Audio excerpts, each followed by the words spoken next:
The next topic, or really we're going into the next unit, which is Unit 5, Quadratics. So we're going to be going into the first topic, which is graphing quadratics. So we'll be on graphing quadratics for the next week or two, probably. So let's actually go through what the word quadratic means. It means the largest exponent,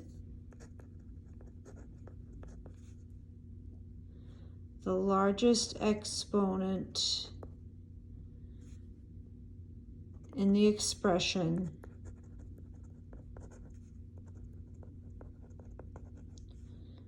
or equation. We're going to be looking at expressions and equations. Is 2. The largest exponent in the expression or equation is 2. So let's go into, we'll say the standard form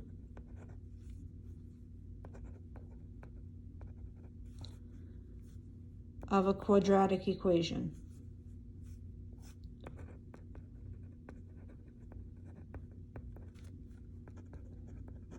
The standard form of a quadratic equation, which is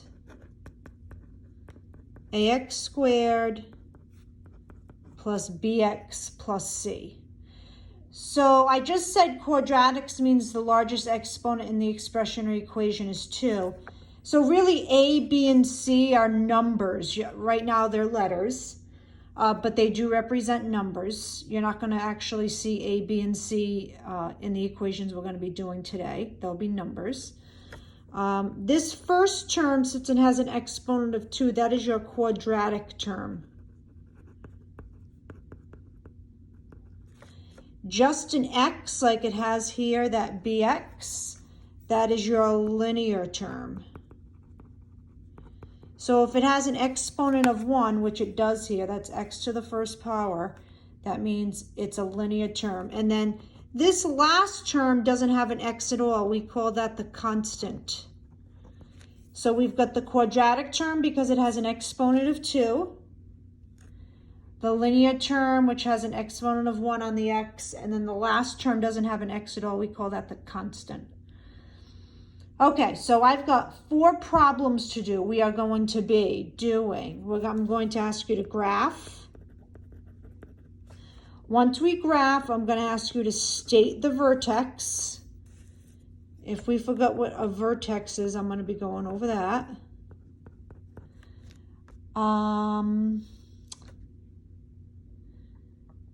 State if the vertex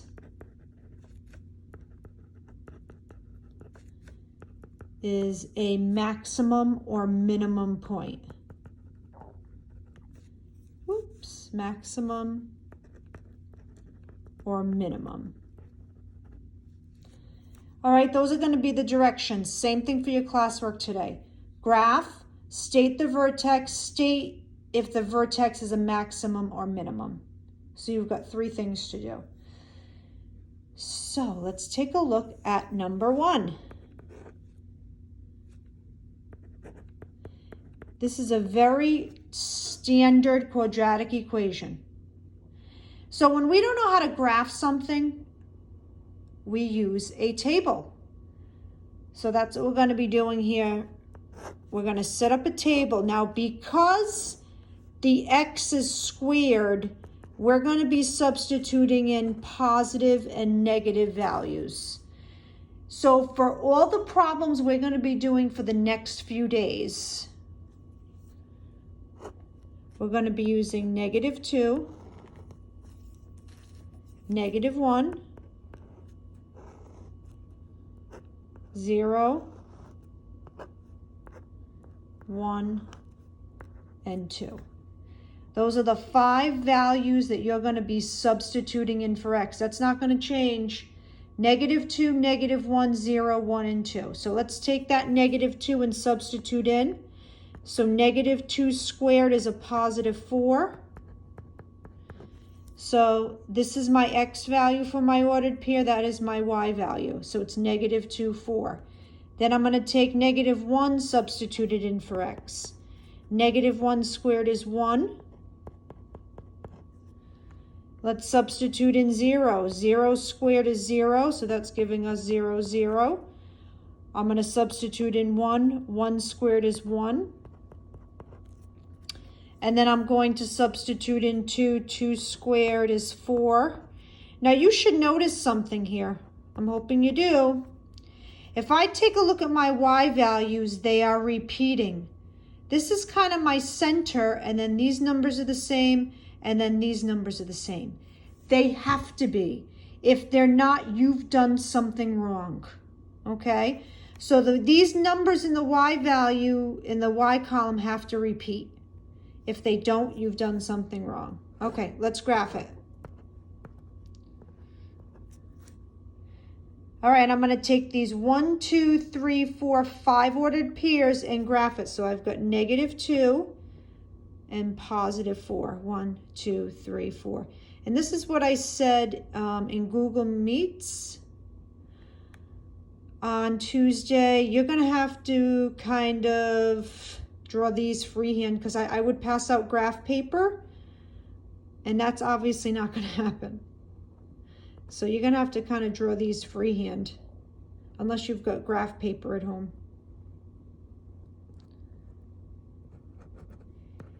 Every single one of your graphs has to be a U-shaped graph. If you're not getting a U-shaped graph, it's not a V, it's a U. If you're not getting a U-shaped graph, you've done something wrong. So there's two things that you have to have in all of these problems. The y values have to repeat except for this middle value. And then once you graph it, you have to get a U-shaped graph. Okay, now the vertex is the point where these two sides of the U-shaped meet. So this side and this side meet right here. So my vertex is 0, 0. And is that so my vertex is 0, 0. Is that a maximum? Is that our high point or a low point? Looks like a low point to me. So it's our minimum point. It's a low point. Low point. Whoops, there we go. So my vertex is right here, 0, 0. It's where the two sides of the U-shaped meet. And then it's my lowest point on my graph. It's a minimum, it's the low point. Okay, we're doing 4 of these. Let's take a look at number 2.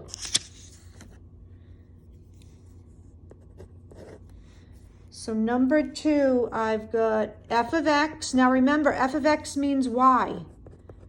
So don't think this is a different problem. It's not. F of x means y. So my first step is to set up my table.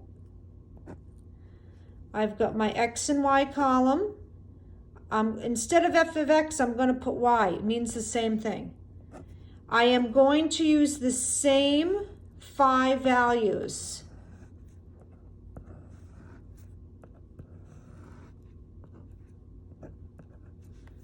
All right, -2, -1, 0, 1, and 2. Let's substitute in.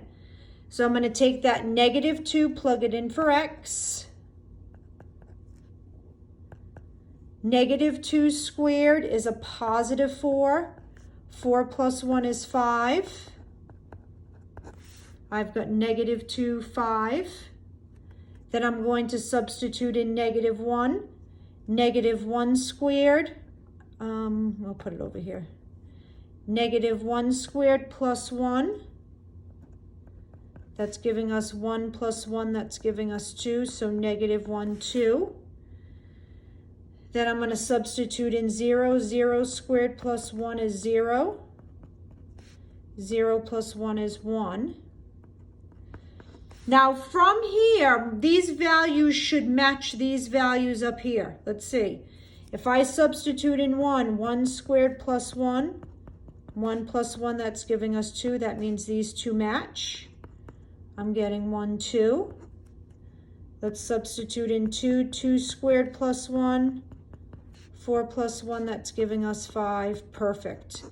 And that's exactly what I want to see. Sorry about that. All of these values repeat. I'm going to kind of squeeze in this graph over here. I think you guys can see it. I'm going to kind of move over here. Okay, I'm going -2, +5. So 1, 2, 3, 4, 5. Then I'm going to do -1, +2, 0, 1, 1, 2, 2, 5. There's my U-shaped graph. So remember, I'm looking for these numbers to repeat except for this middle number. And then when I graph it, it should be a U-shape. Now my vertex is the place where these two lines, the two curves meet. They meet at 0, 1, so that's my vertex. And again, that's my low point, so it's a minimum. So my vertex is 0, 1, and it's a minimum.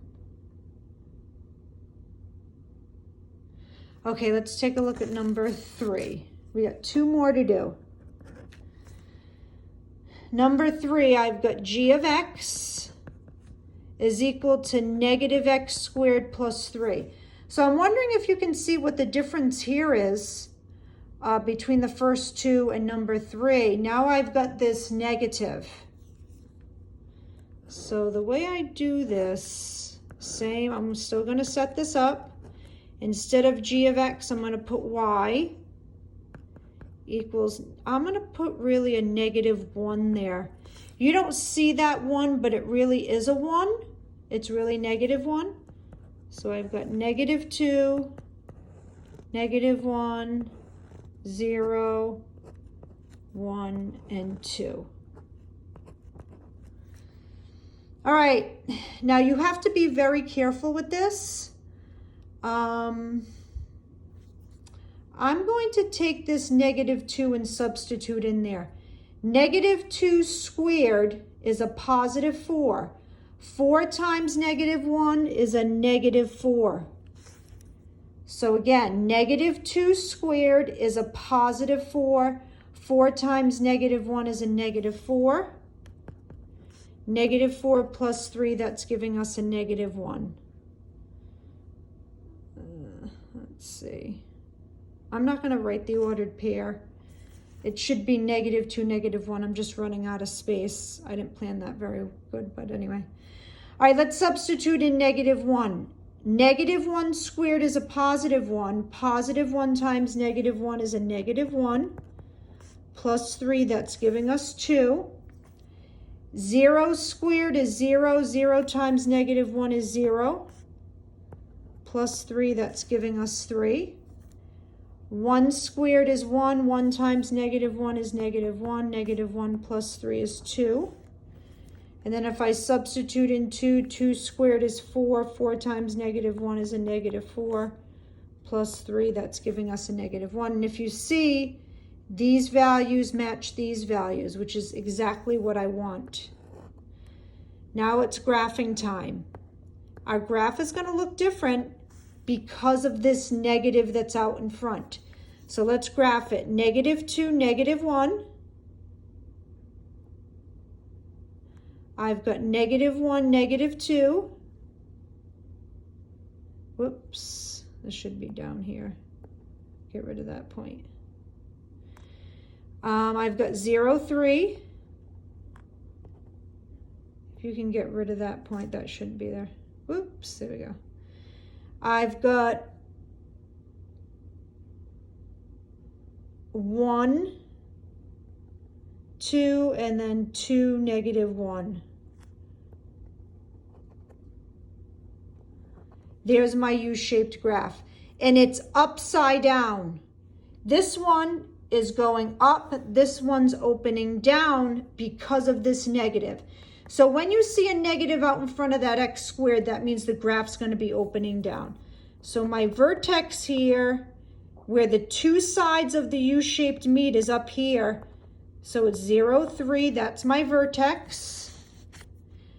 And then it is a maximum. My vertex is a maximum because it's my high point. So my vertex is 0, 3, and it's a maximum. Okay, we're gonna do one more, and then I'm gonna let you guys work.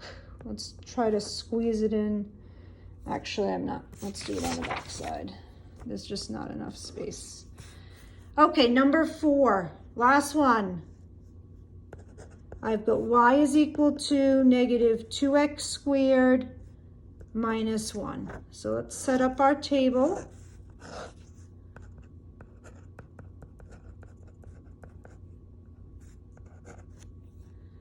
So I've got, I'm going to do the exact same thing. Negative 2, negative 1, 0, 1,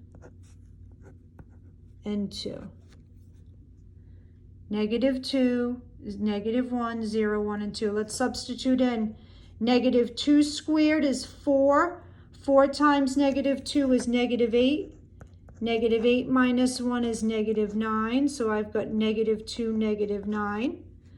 Let's substitute in negative 1. Negative 1 squared is 1. 1 times negative 2 is negative 2. Negative 2 minus 1 is negative 3. Let's substitute in 0. 0 squared is 0. 0 times negative 2 is 0. Minus 1, that's giving us negative 1. I'm going to substitute in 1. 1 squared is 1. 1 times negative 2 is negative 2 minus 1.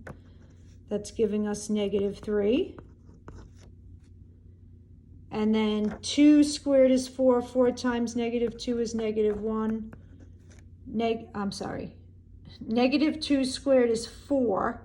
4 times negative 2 is negative 8. Negative 8 minus 1 is negative 9. We're getting an ordered pair of 2, negative 9. Now keep in mind, before I graph it, I always look here. If it's a positive, that means my U-shape's going up. Because this is a negative, I know it's going to be an upside down U. So let's check it. It should be upside down. Let's go here and graph it. So I've got negative 2, 1, 2, 3, 4, 5, 6, 7, 8, 9. I've got negative 1, negative 3. I've got 0, negative 1, 1, negative 3, and 2, negative 9. Yep, upside down U, that's exactly what I want. So I should have said here, we're looking to make sure these values match these values, which they do. That's going to be our middle one, which is actually right here. So my vertex, the place where those two sides of the curve meet, is at 0, negative 1. Oops. And then it's a maximum, it's my high point. So my vertex is 0, negative 1, and it's a maximum. All right, so we've done 1, 2, 3, 4 problems. All right, now I'm going to let you get working. I think you've got 9 problems to do. All right, that's it.